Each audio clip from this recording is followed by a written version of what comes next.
یہ حضرت سعد بہت کالے تھے، تو اللہ کے نبی صلی اللہ علیہ وسلم نے فرمایا سعد تم شادی کیوں نہیں کرتے ہو، تم نکاح کر لو۔ تو حضرت سعد نے کہا یا رسول اللہ مجھ سے نکاح کون کرے گا، میں شکل سے بالکل ایک دم کالا ہوں، مجھے کوئی دیکھنا بھی جلدی پسند نہیں کرتا ہے، اور پھر میرے پاس رہنے کے لیے مکان نہیں ہے، میرے پاس کھانے کے لیے کھانا نہیں ہے، پہننے کے لیے کپڑے نہیں ہیں، تو یا رسول اللہ ہم سے کون نکاح کرے گا؟ تو آپ صلی اللہ علیہ وسلم نے فرمایا کہ اس علاقے میں سب سے امیر گھر کس کا ہے اور سب سے خوبصورت کس کے یہاں بچی ہے؟ تو پتہ کرنے کے بعد معلوم چلا کہ ایک جگہ ایک شخص ہے جو کہ نئے نئے انہوں نے اسلام قبول کیا ہے، اور ان کی بیٹی ہے تو وہ بہت خوبصورت ہے، اور وہ بہت ہی رئیس زادوں میں آتے ہیں، بہت ان کے پاس پیسہ ہے۔ تو آپ علیہ الصلوۃ والتسلیم نے فرمایا ساتھ جاؤ اور ان کے یہاں پیغام دو، جا کے اپنی شادی کا، اپنے نکاح کا پیغام دو کہ میں تمہاری بیٹی سے شادی کرنا چاہتا ہوں۔ تو حضرت سعد رضی اللہ تعالیٰ عنہ بہت خوش ہوئے کہ بھائی میں تو سوچ رہا تھا کہ مجھے کیسی بھی نہیں ملے گی، اب تو مجھے ایک خوبصورت لڑکی، اور صرف خوبصورت نہیں بلکہ بہت ہی مالدار شخص کی، جہاں ہر شخص یہ چاہتا ہے کہ میری شادی ہو جائے، وہاں میری شادی ہونے والی ہے۔ تو حضرت سعد جیسے ہی وہاں پر پہنچے اور دستک دی، اندر سے آواز آئی کون؟ کہا ہم سعد۔ کہا کیسے آنا ہوا؟ کہا کہ میں آپ کی بیٹی سے نکاح کرنا چاہتا ہوں، مجھے نکاح کرنا ہے۔ تو وہ نئے نئے انہوں نے اسلام قبول کیا تھا، نئے نئے ایمان میں داخل ہوئے تھے، اسلام میں داخل ہوئے تھے، تو انہوں نے کہا کہ تم کیسی باتیں کر رہے ہو، میری بیٹی کا نکاح تمہارے ساتھ کیسے ہو سکتا ہے؟ کم سے کم اپنی شکل و صورت دیکھو، کم سے کم یہ دیکھو کہ تمہارے پاس تو رہنے کے لیے مکان بھی نہیں ہے، اور تم کیسے میری بیٹی کے رشتہ اپنے ساتھ لے کے آ سکتے ہو؟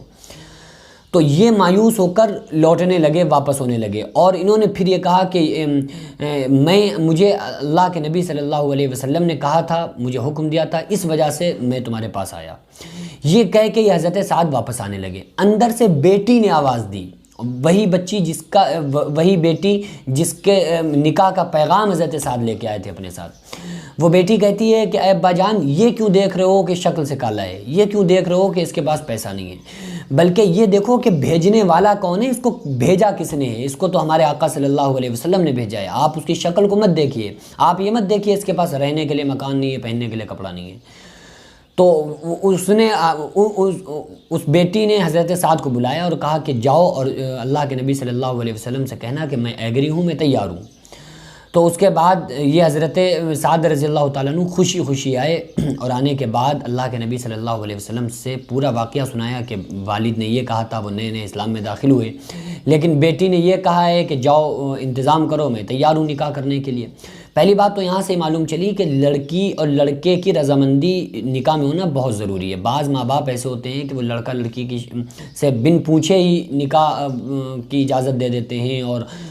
رشتے طے کر دیتے ہیں، تو یہ غلط ہے۔ ماں باپ کو چاہیے کہ بچیوں سے ضرور پوچھ لیا کریں، چاہے وہ لڑکے ہوں یا لڑکیاں۔ لڑکے تو اکثر و بیشتر وہ کہہ بھی دیں گے آپ سے کہ نہیں ہمیں کرنا ہے تو کرنا ہے، نہیں کرنا ہے تو نہیں کرنا ہے، لیکن بعض سیدھی شریف لڑکیاں ہوتی ہیں وہ نہیں کہہ پاتی ہیں۔ تو ماں باپ کو چاہیے ایسا ظلم خدا کے واسطے نہ کریں، بچیوں سے رائے لے لیں، مشورہ لے لیں۔ بھئی ہمارے آقا صلی اللہ علیہ وسلم کو دیکھیں نا، حضرت مولائے کائنات حضرت علی رضی اللہ تعالیٰ عنہ جب رشتہ لے کر آئے سیدہ فاطمہ الزہرا کے ساتھ، تو آپ صلی اللہ علیہ وسلم نے ان کو فوراً جواب نہیں دیا، بلکہ فرمایا کہ رکو میں اپنی بیٹی سے پوچھتا ہوں۔ تو آپ صلی اللہ علیہ وسلم نے سیدہ فاطمہ الزہرا سے کہا کہ اے میری بیٹی فاطمہ، علی کے ساتھ رشتہ آیا ہے، کیا تمہیں منظور ہے؟ تو انہوں نے کہا جیسا آپ چاہیں۔ تو لڑکی کا یہ کہنا جیسا آپ چاہیں تو اس کے ہاں ہونے کی دلیل ہوتی ہے۔ تو یہ خدا کے واسطے یہ ظلم نہ کریں۔ تو میں عرض کر رہا تھا کہ حضرت سعد رضی اللہ تعالیٰ عنہ سے آپ صلی اللہ علیہ وسلم نے فرمایا کہ اے سعد جاؤ اور اپنے لیے کچھ چیزیں، کچھ کھجور وغیرہ، کچھ توشہ لے لو، کچھ میٹھا لے لو، تاکہ نکاح اپنی شادی کا انتظام کرو، اور ایک سوٹ لے لو، ایک نکاح کا ایک سوٹ لے لو تاکہ وہ تمہاری ہونے والی بیوی وہ سوٹ تم اس کو دے سکو۔ تو کہا میرے پاس اتنے پیسے ہی نہیں ہیں۔ تو آپ صلی اللہ علیہ وسلم نے حضرت علی کو اور 2 صحابہ کو حکم دیا، حضرت عثمان کو، تو ان صحابہ نے ان حضرت سعد کی مدد کی، ہیلپ کی۔ تو یہ وہ پیسہ لے کر مارکیٹ میں پہنچے خریدنے کے لیے کہ کچھ توشہ لے لیں، کچھ کھجوریں لے لیں، اور کچھ میٹھا لے لیں، اور کپڑے وغیرہ لے لیں۔ تو ادھر فوراً ہی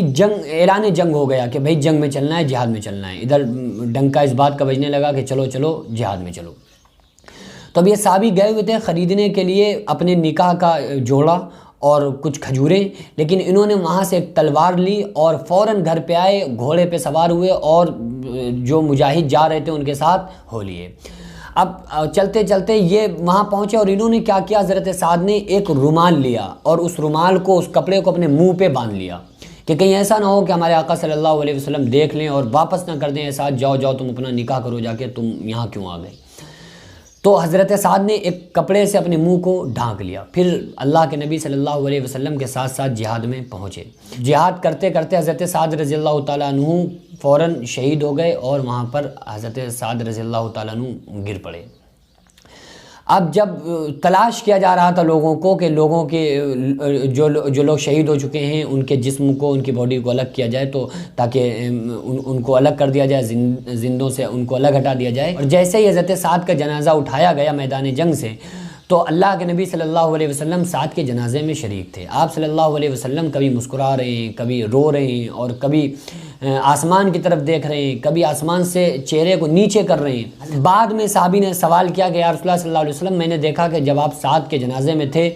تو کبھی آپ آسمان کی طرف دیکھ رہے تھے، کبھی شرما کے آنکھوں کو نیچے فرما رہے تھے، کبھی آپ مسکرا رہے تھے، کبھی آپ رو رہے تھے، یہ منظر آخر ایسا کیوں تھا، آپ مجھے بتا دیں۔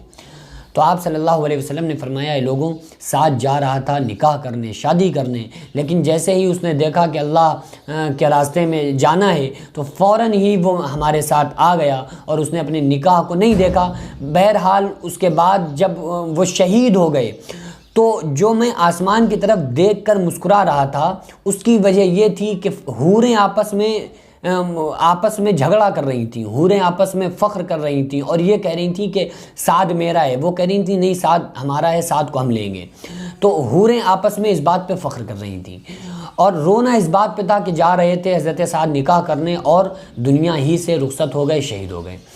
تو اس وقت آپ صلی اللہ تعالیٰ علیہ وسلم نے ان صحابی سے جن صاحب نے اپنی بیٹی کے لیے کہا تھا کہ نہیں تمہارے ساتھ کیسے شادی ہو سکتی ہے، آپ صلی اللہ علیہ وسلم نے ان سے فرمایا کہ تمہیں تمہاری بیٹی مبارک ہو، اور سعد کو تو اللہ نے خوبصورت جو جنت کی حوریں تھیں جنت کی حوروں کو عطا فرما دیا۔ تو دیکھیے یہ انسان سوچتا ہے، انسان کے ذہن میں خیال چلتا ہے کہ کس کی شادی کس کے ساتھ ہوگی، یہ تو صرف ایک اللہ رب العالمین جانتا ہے۔ انسان تیاری کرتا ہے، پوری باراتیں لوٹ جاتی ہیں، بارات پہنچی دروازے اور مہر پہ ہوئی لڑائی کہ نہیں ہم اتنا باندھیں گے، انہوں نے کہا نہیں اتنا باندھیں گے، کینسل، وہ اپنی بات پہ اٹل، وہ اپنی بات پہ اٹل۔ تو یہ تو اللہ تبارک و تعالیٰ ہی جانتا ہے کس کی شادی کس کے ساتھ ہوگی۔ بہرحال اپنی جانب میں انسان کو جوڑ دیکھ لینا چاہیے۔ آپ صلی اللہ علیہ وسلم نے جوڑ دیکھنے کا بھی حکم دیا ہے، لیکن وہاں پر چونکہ حضرت سعد کا جو نکاح کا جو پیغام بھجوایا وہ اس وجہ سے کہ ایمان اور اسلام اور صحابی کی ایک حقیقت دکھانا اور بتانا تھی، اور چونکہ سارا معاملہ ہونا تھا اس وجہ سے آپ صلی اللہ تعالیٰ علیہ وسلم نے اس طرح کہ یہاں پر ارشاد فرمایا، حضرت سعد کا نکاح بھیجا۔ بہرحال یہ حضور صلی اللہ علیہ وسلم ہی نے حکم دیا ہے کہ آپ شادی سے پہلے لڑکا لڑکی کو دیکھ لے، لڑکی لڑکے کو دیکھ لے، آپس میں پسند کر لیں، ایگری ہوں، تیار ہوں تو ہی شادی کی جائے، اور پھر وہ قسمت میں ہے، تقدیر میں ہے، جو اللہ نے مقدر کیا ہوگا اس کی شادی اسی کے ساتھ ہوگی۔ انسان کو اپنی کوشش کرنا چاہیے، اسباب کا جو منکر ہوتا ہے، جاہل ہوتا ہے، تو انسان اپنے اسباب اختیار کرے اور باقی جو ہے وہ اللہ رب العالمین کے اوپر چھوڑ دینا چاہیے۔